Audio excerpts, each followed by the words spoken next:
আপনারা কি ভূতে বিশ্বাস করেন বা আপনারা কি কখনো ভূত দেখেছেন বা আপনাদের কি ভূতের কথা শুনলে ভয় লাগে? তাহলে আজকে আমরা যে এনিমিটা এক্সপ্লেইন করতে চাচ্ছি সেটি একদম প্রথম এপিসোড থেকে আপনাদেরকে কাঁপিয়ে তুলবে। এটার নাম হলো ডার্ক গ্যাদারিং। আমরা প্রথম এপিসোডে শুরুতে দেখতে পাই বিভিন্ন জায়গায় বৌদ্ধ মূর্তি রাখা রয়েছে এবং খুব ভৌতিকভাবে দৃশ্যগুলো দেখানো হয় এবং একটি লোক আছে যার হাতে একটি পুতুল থাকে এবং সে সবগুলো মূর্তি ভেঙে ফেলেছে। পুতুলটাকে দেখে মনে হয় যে তার ভিতর কোনো আত্মা বন্দী রয়েছে, কারণ পুতুলটি নড়াচড়া করছিল। সে মানুষটা আর কেউ নয়, একটি ছোট্ট বাচ্চা মেয়ে যার চোখ দেখতে মানুষের খুলির মতন। দৃশ্য পরিবর্তিত হয়, আমরা জাপানের একটি বড় ইউনিভার্সিটি দেখতে পাই আর যেখানে একটি ছেলে ভর্তি হয়। ছেলেটির নাম কিউটারু। এই ছেলেটি পড়ালেখায় অনেক ভালো ছিল আর ইউনিভার্সিটির ইন্টার সেকেন্ড ইয়ারে সবার চেয়ে বেশি নম্বর পায়। এই কারণে কলেজে অনুষ্ঠানে ভাষণ দেওয়ার সুযোগ পায়। ভাষণ শেষে কিউটারুর এর বান্ধবী আইকো তার সাথে একটি সেলফি তোলার চেষ্টা করেছিল এবং আমরা দেখতে পারি একটি আত্মার কারণে সে ছবিটি নষ্ট হয়ে যায়। এটা দেখে কিউটারু উদাস হয়ে যায় আর বলে, আমি এই ছবিটাকে অভিশপ্ত করে দিলাম, ভালো হতো আমি এই ছবিতে না তুলতাম।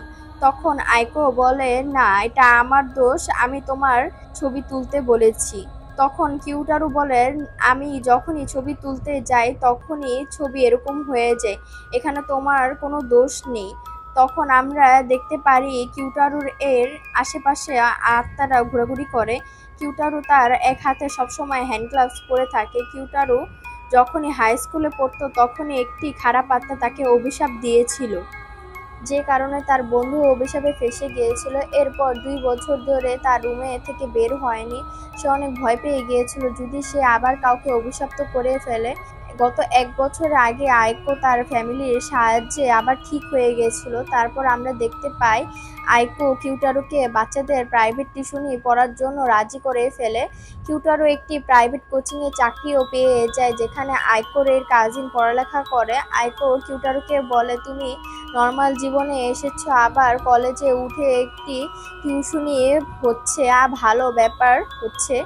আইকো কিউটারুকে বলে, তুমি নর্মাল জীবনে এসেছো আবার কলেজে উঠেছো, একটি টিউশনিতে কাজ করছো, তোমার জীবনের শুরুটা অনেক সুন্দর হয়েছে, ভালো খারাপ হয়েছে, তুমি আর আমি এখন একই কলেজেই পড়বো।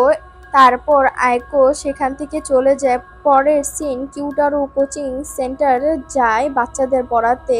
সেই ইন্টারভিউ দিতে অনেক ঘাবড়িয়ে গিয়েছিল, কারণ অনেক দিন হয়ে গেছে সে কারোর সাথে তেমন কথা বলে না। কোচিংয়ের একজন লোক কিউটারুকে একটি বাচ্চা মেয়ের প্রাইভেট পড়াশোনার কথা বলে যার নাম ইউই। সে ক্লাস 3-তে পড়ে আর পড়ালেখায় সে অনেক বেশি ভালো। তারপরে একটি ভয়ানক সিন দেখতে পাই যেখানে ছোট্ট মেয়েটি একটি হাত দিয়ে জ্বালিয়ে দাঁড়িয়ে আছে, তার চারপাশে অনেকগুলো পুতুল রাখা আছে যেগুলোর চোখ জ্বলজ্বল করছিল। ওই মেয়েটা বারবার বলছিল, বের হয়ে আসো, বের হয়ে আসো। তারপর আমরা দেখতে পাই কিউটারু ইউইর ঘরে আসে। সে দেখতে পায় যে ঘরটি হলো তার বান্ধবীর আইকোর। এই ঘরের বেল বাজে আর তখন সে দেখতে পারে তার বান্ধবী বের হয়ে আসে। তখন তার বান্ধবী বলে, তোমার কি কোনো কাজ আছে? তখন কিউটারু বলে, আমাকে এখানে ইউইকে পড়ার জন্য পাঠিয়েছে। কিউটারুকে দেখে আইকো অনেক খুশি হয়ে যায়। সে বলে, ইউই হলো আমার কাজিন, সে আমার সাথে 1 বছর ধরে থাকে। তারপর আইকো ইউইকে ডাক দেয়। যখন ইউই কিউটারুর সামনে আসে, কিউটারু তাকে দেখে ভয় পেয়ে যায়। তখন কিউটারু আইকোকে বলে, তুমি এটা কেমন মানুষের সাথে থাকো? তখন আইকো বলে, এটা আমার কাজিন ইউই। তখন আমরা দেখতে পারি এটা হলো সেই মেয়ে এপিসোড শুরুতে আমরা দেখেছি। কিউটারু ভাবতে থাকে ইউই চোখে এই দুটা পুতুল কিভাবে হতে পারে। ইউই কিউটারুর হাতের দিকে ইশারা করে, যে হাতের কিউটারু গ্লাভ পরে থাকে। তখন ইউই বলে, তোমার এই হাতের মধ্যে একটা ভয়ানক আত্মা আছে। এটা শুনে কিউটারু আরো অনেক ভয় পেয়ে যায় আর ভাবতে থাকে ইউইও তার মতন আত্মা দেখতে পায়। কিউটারু দেখতে পায় ইউই তার হাতে একটি পুতুল নিয়ে রেখে আছে, যেটা ভিতরে একটি আত্মা আটকানো আছে। কিউটারু ইউইকে বলে, তুমি এই পুতুলটাকে দূরে ফেলে দাও। এটা দেখে ইউই পুতুলটাকে ঘাড় মটকাতে থাকে আর অনেক ঠান্ডাভাবে বলে যে ওকে মাফ করে দাও, তোমাকে ভয় দেখিয়েছে। তখন কিউটারু ভাবতে আর কোনো সন্দেহ নেই যে ইউই তার মতন আত্মা দেখতে পায় বা ওর চেয়ে বেশি অনুভব করতে পারে। কিউটারু ভয় পেয়ে দেখে ইউই জিজ্ঞেস করে কি হয়েছে, তোমার সাথে কোনো খারাপ কিছু হয়েছে? কিউটারু মনে করে কিভাবে মেয়েটা তাকে সাহায্য করেছিল। তখন কিউতারো বলে তোমার সাথে দেখা হয়ে ভালো লাগলো, আমার নাম কিউতারো আর আজকে থেকে আমি তোমাকে পড়ালেখা শেখাবো। এতে ইউই কিউতারোকে একটি ভয়ানক জায়গায় যাওয়ার কথা বলে। এটা শুনে কিউতারো ভয় পেয়ে মানা করে দেয়। তারপর ইউই বলে আপনাদেরকে তো ভূতেরা পছন্দ করে, তাহলে আমরা সত্যি সত্যি ভূত দেখতে পারবো। এটা শুনে কিউতারো আবার মানা করে দেয়। এর ফলে ইউই তার কোচিং সেন্টারে কল দিয়ে তার নামে নালিশ করতে থাকে। এটা কিউতারো ভয় পেয়ে যায়, এর জন্য রাজি হয়ে যায়। কিউতারো আইকোর কাছে বলে তুমি যাওয়ার জন্য রাজি হলে কেন? এতে আইকো বলে ইউই অনেকদিন ধরে যাওয়ার জন্য জিদ করছিল, কিন্তু তার সাথে যাওয়ার জন্য কেউ ছিল না। এখন তুমি এসে গেছো, তাহলে সবকিছু তুমি হ্যান্ডেল করতে পারবা। তখন কিউতারো বলে আমি তো ভূত তাড়াতে পারি না। তারপর তারা সবাই একটি টেলিফোন বুথের সামনে আসে। তখন আইকো বলে এই টেলিফোন বুথ একটি মেয়ের জন্য অভিশপ্ত হয়ে গেছে। কিছু মানুষ একটি মেয়েকে এখানে মেরে ফেলেছিল। সে মেয়েটি তার কাস্টমারের কাছ থেকে দামি দামি গিফট নিত, তারপর তাদের সাথে কথা বলতো না। এতে কাস্টমাররা দিন দিন ফকির হয়ে গেছিল। এতে রেগে গিয়ে কাস্টমাররা ওই মেয়েটাকে মেরে ফেলে। এরপর থেকে যেই টেলিফোন বুথে কল দেয় সেই মারা যায়। তখন কিউতারু বলে ঠিক আছে, কিন্তু কারোর কাছে তো পাবলিক টেলিফোনের নম্বর নেই।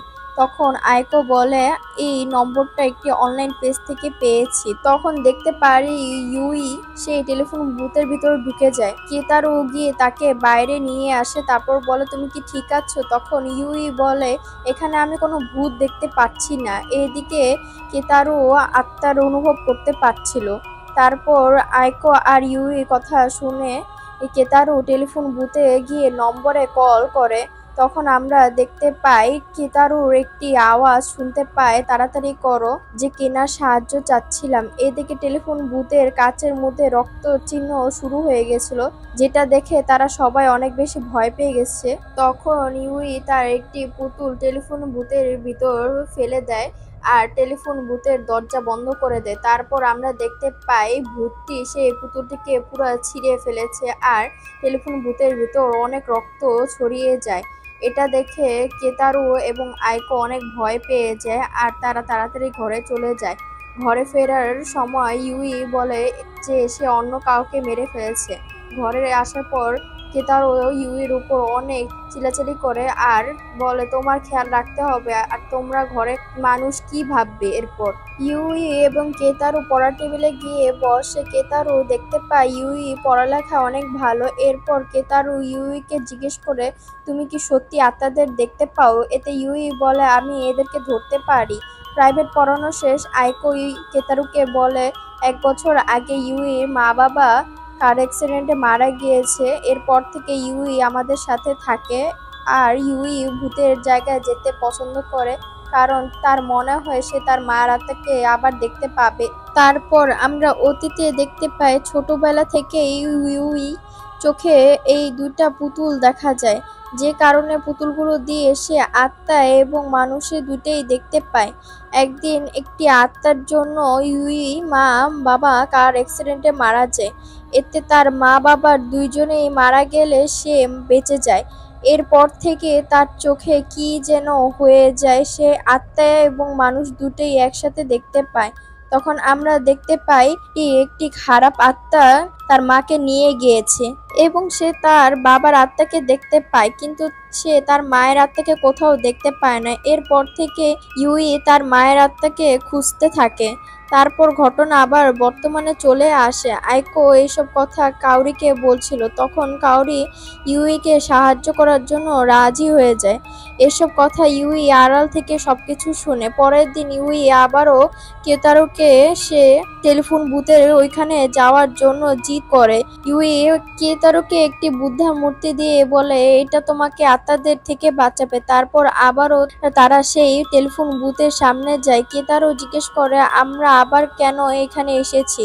এতে ইউই বলে আমি ওই আত্মাটা আবারও দেখতে চাই। তখন আমরা দেখতে পাই আত্মাটাকে প্রথমে সবাই দেখেছে। কেতারু যে হাতে হ্যান্ডগ্লাভস পরতো সে হাতটি তাকে টেনে টেলিফোন বুথের ভিতরে নিয়ে যায় আর দরজা বন্ধ করে দেয়। তখন দেখি ধীরে ধীরে আত্মা তার কাছে আসতে থাকে এবং কেতারু গলা টিপতে থাকে। রাতারাতি থেকে সেই মূর্তিটি পড়ে যায় আর কেতারু বলে মূর্তিটি কেন কাজ করছে না। তখন ইউই বলে মূর্তিটি কাজ করছে, আমি এটা অনুভব করতে পারছি, কিন্তু আত্মাটা একটু বেশি শক্তিশালী। ইউই তার পিছন থেকে দুটা হাতিয়ার বের করে কোন বুথের দরজা খুলে। এরপর ইউই বুদ্ধর মূর্তি উঠিয়ে এবং সেটাকে ঘুরাতে থাকে। ইউই ভাবছে তুমি যদি শক্তি থাকতে চাও, খুন খারাপি বেছে নাও, তাহলে তুমি শক্তিশালী হবে। আমি তোমাকে এমন জায়গায় পাঠিয়ে দিব সেখান থেকে তুমি উঠে আসতে পারবে না। আর সেই বুদ্ধর মূর্তি দিয়ে ফোন বুথে ভেঙে ফেলে। তখন আমরা দেখতে পাই টেলিফোনের থেকে আরো চিল্লানোর শব্দ আসছে। তারপর ইউই টেলিফোনের তারও কেটে দেয়। তখন ইউই কেতারুকে বলে ভূত যত ভয়ানক হোক না কেন তোমার কিছু হবে না, বরং আমি উল্টে মেরে দেব। তারপর আবারও তারা ঘরে চলে আসার সময় কেতারুর মনে হয় তার আশেপাশে কোনো আত্মা আছে। তখন আমরা দেখতে পাই কেতারুর পায়ের নিচে টেলিফোনের আত্মা এসেছে। এরপরে দেখতে পাই তারা সবাই ঘরে চলে গিয়েছে। আইকো কেতারুকে বলে তুমি যখন বলো ভয় পাই না আর তুমি এই ভয়কে এনজয় করো, তখন কেতারু বলে আমি কিছু বুঝতে পারছি না। তখন আমরা দেখতে পেলাম কেতারু যখন টেলিফোনে কল দিচ্ছিল সে হাসছিল। এটা শুনে কেতারু ভয় পেয়ে যায়। কেতারু ভাবতে থাকে আমি যতই এসব থেকে দূরে থাকতে চাই ততই আরো ফেসে যায়। তারপর কেতারু ইউইকে জিজ্ঞেস করে এরপর তো আমাদের সেখানে আর যাওয়ার দরকার নেই। তখন ইউই বলে না, সেখানে আর কোনো কিছুই নেই। তখন আমরা দেখতে পাই ইউই রুমে একটি পুতুল, সেই পুতুলের পেছনে সেই টেলিফোনটা বাঁধা আছে। তখন কেতারু ভাবছে ইউই যদি সব আত্মা দেখতে পায় তাহলে এই আত্মাকে কেন দেখতে পেল না। তখন ইউই মনে মনে ভাবতে থাকে আত্মা যতটুকু পারে আমার থেকে দূরে থাকার চেষ্টা করে, মানে আত্মাগুলো ইউইকে দেখে ভয় পায়। পরের সিনে আমরা দেখতে পাই টেলিফোনের বুথে সেই ভূতটা ইউইর এর ঘরে রাখার পুতুলটা টানছে, যে কারণে সে আত্মাটা চিল্লাচিল্লি করছিল। ইউই কেতারুকে বলে ডুকু ডুকু, এর মানে হলো একটি জায়গা অনেকগুলো বিষাক্ত কেকারে ছিঁড়ে দেওয়া। এতে একজন আরেকজনের মেরে ফেলবে এবং সেখানে থেকে যে বেঁচে যাবে সে সামনে গিয়ে অন্য কাউকে কষ্ট দিবে। তখন ইউই বলে ওর অনেকগুলো বন্ধু আছে। তখন কেতারু বলে এরপর যদি তোমার কোনো দরকার হয় আমাকে বলবে। আর এখানেই প্রথম এপিসোড শেষ হয়ে যায়। এই এপিসোড তোমাদের কাছে কেমন লেগেছে অবশ্যই কমেন্ট বক্সে জানিয়ে দিও। আর আমি নতুন এক্সপ্রেশন করি এপিসোডের জন্য অপেক্ষা করো।